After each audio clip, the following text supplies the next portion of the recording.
the article itself, I don't see any difference between what the article says and the 10% of altruists that we constantly talk about. It seems as if we have to join them in order for us to be a part of the whole doing good for humanity thing.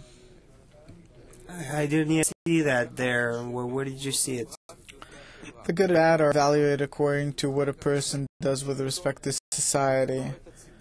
Then we have serving the public in general, meaning that if you serve the public in general, harm the public in general, we're talking about the 10% of the altruists only have to join them. Is that what it means? What it means, I don't know. I hear what you're saying, but I still don't understand what it means from here. Let's see. We'll see later.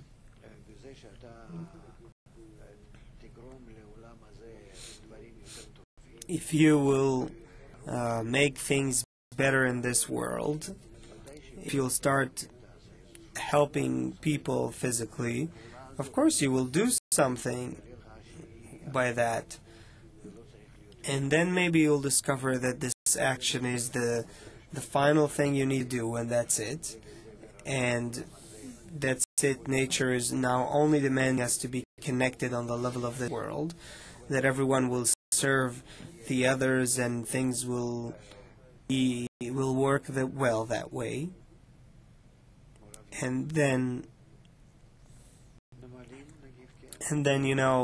we'll be like ants in their colony and work like that.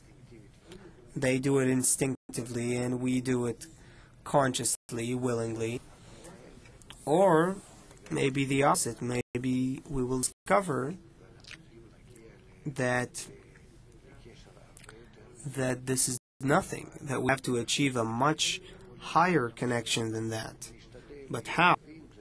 Maybe in trying to be good to each other, we'll actually discover how much we hate each other. I don't know. I'm not ruling out external actions of mutual aid and mutual giving. I'm just saying that if you really think that's where it all ends, then check it carefully. Check it. There are people in humanity that are doing these things, and they believe that if everyone would act like them, then the world would be corrected. Meaning that their only problem is that they're just 10% of humanity, and 90% don't want to work like that.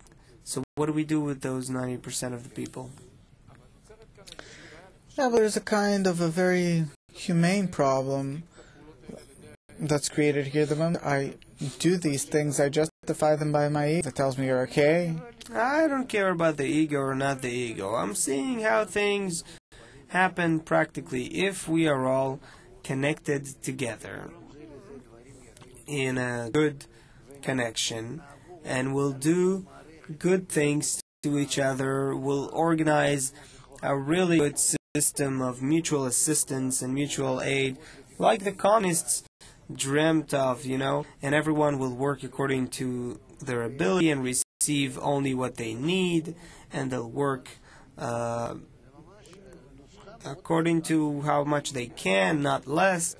And it's such a simple, easy formula. It seems so easy, when kids learn it from books, they enjoy hearing about it. It sounds like a fairy tale. It sounds like the kind of fairy tales they read in children's stories. There's nothing better.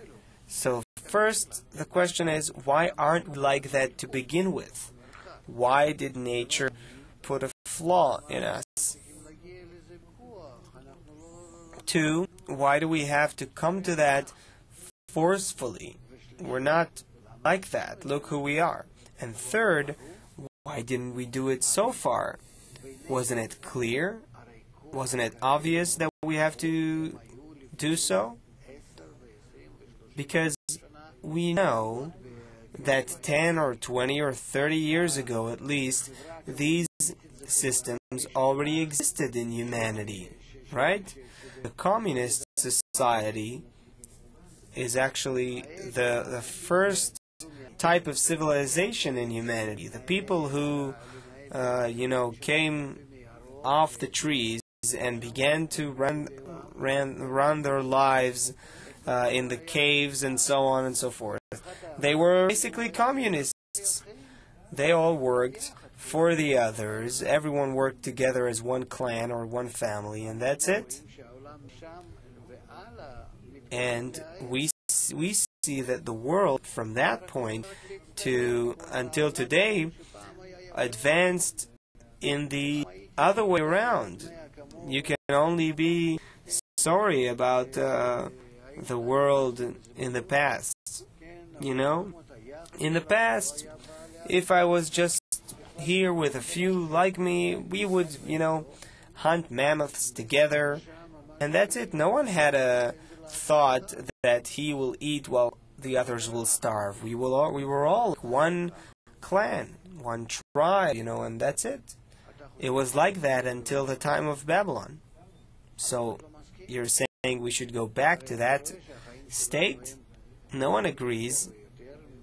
You see that our life is progressing more and more in the opposite direction. We become disconnected from each other, alienated. No one want to be with the other anymore. People get divorced. Children live with their parents and so on.